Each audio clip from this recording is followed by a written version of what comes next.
De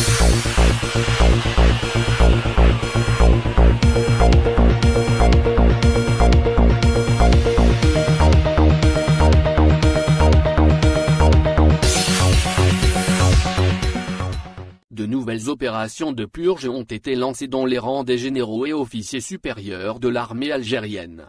Incarcération, placement sous enquête ou limogeage, plusieurs généraux et hauts gradés de l'institution militaire algérienne ont été inquiétés par la justice militaire sans faire de bruit et dans la plus grande discrétion, afin d'éviter la moindre fuite sur ces nouveaux scandales qui ébranlent le haut commandement militaire algérien.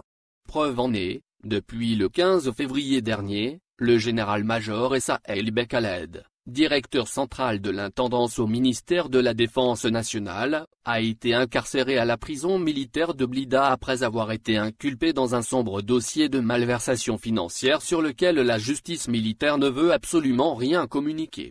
Pis encore, le mystère est soigneusement entretenu autour du sort qui a été réservé à ce général, qui fut parmi les plus influents généraux algériens à l'époque du défunt chef d'état-major Ahmed Gued Salah. En juillet 2020, le général-major Essa El Bekhaled avait été admis à la retraite alors qu'il est relativement jeune. Il avait auparavant occupé le poste d'attaché de défense à l'ambassade d'Algérie en Serbie. Il avait été également à la direction centrale du matériel au ministère de la Défense nationale où il avait pour patron le général-major Ali Akroum. Son dernier poste était directeur central de l'intendance au ministère de la Défense nationale, un poste stratégique qu'il occupait depuis fin août 2018. L'incarcération du général-major Essa El Bekhaled a suscité une véritable onde de choc au sein des rangs des officiers algériens qui ont été amenés à le côtoyer tout au long de sa carrière. Cette affaire a été entièrement passée sous silence comme celle du puissant général-major Abdelkader Chekhem, l'ex-chef de département des transmissions, systèmes et guerre électronique au niveau du ministère de la Défense nationale, qui a été placé officiellement la semaine passée en détention au niveau de la prison militaire de Blida après avoir été auditionné pendant plus de 5 jours dans le cadre d'un nouveau grand scandale politico-judiciaire qui a été étouffé entièrement par la cour militaire de Blida, avait révélé récemment Algérie Part au cours de ses investigations. Plusieurs autres généraux et hauts gradés ont été inquiétés ou relevés de leurs fonctions. Le colonel Karim Hadj Sadok, l'ex-attaché militaire au niveau de l'ambassade d'Algérie à Paris, illustre parfaitement cette grande instabilité qui règne au cœur de l'institution militaire algérienne. Une instabilité que certains observateurs n'hésitent pas de qualifier d'interminable guerre de clans.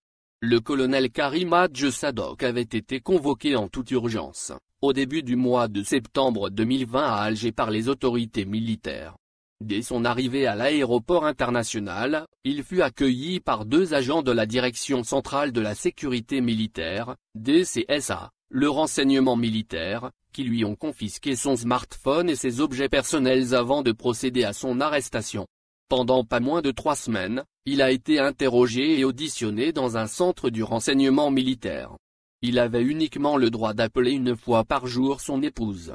À la fin de ces 3 semaines de détention, on lui a signifié son limogeage officiel. Il a été autorisé au mois d'octobre 2020 à reprendre l'avion pour Paris afin de ramener toutes ses affaires personnelles et de rentrer définitivement en Algérie. Le poste d'attaché de défense au niveau de l'ambassade d'Algérie à Paris demeure vacant jusqu'à aujourd'hui encore et un remplaçant sera prochainement désigné. Pour l'heure, l'intérim est assuré par le colonel Driss Gherid, a-t-on appris. Mais que reproche-t-on exactement au colonel Karim Hadj Sadok? Les plus extravagantes spéculations ont circulé sur cet officier. Manœuvre douteuse à la mosquée de Paris, réunion avec des agents étrangers suspects, marchés occultes autour de la maintenance des avions appartenant à la flotte du groupement de liaison aérienne ministérielle, GLAM, qui dépend de l'armée de l'air algérienne et gère les déplacements des VIP de l'État, à Bordeaux et Lyon en France. Et Cetra, l'ex-attaché de défense de l'ambassade d'Alger a été cité dans plusieurs affaires, mais sans qu'il y ait la moindre investigation concrète qui prouve son tort. On lui a imputé abusivement plusieurs affaires qui se sont avérées finalement basées sur des allégations infondées. Aujourd'hui, ce colonel de l'armée de l'air a été mis brutalement à la retraite et vit sa rang en Algérie. Balayé, accusé, emprisonné, Le sort malheureux de plusieurs généraux ou officiers militaires algériens soulève de sérieuses interrogations sur le fonctionnement encore opaque et malsain de l'institution militaire algérienne. La justice militaire ne fait preuve d'aucune transparence. Qui garantit l'équité aux justiciables? Personne. Les guerres de clans s'officient au détriment du droit. Et tout militaire algérien risque, maintenant, de finir sa carrière en prison. Très inquiétant pour l'avenir de la stabilité du pays.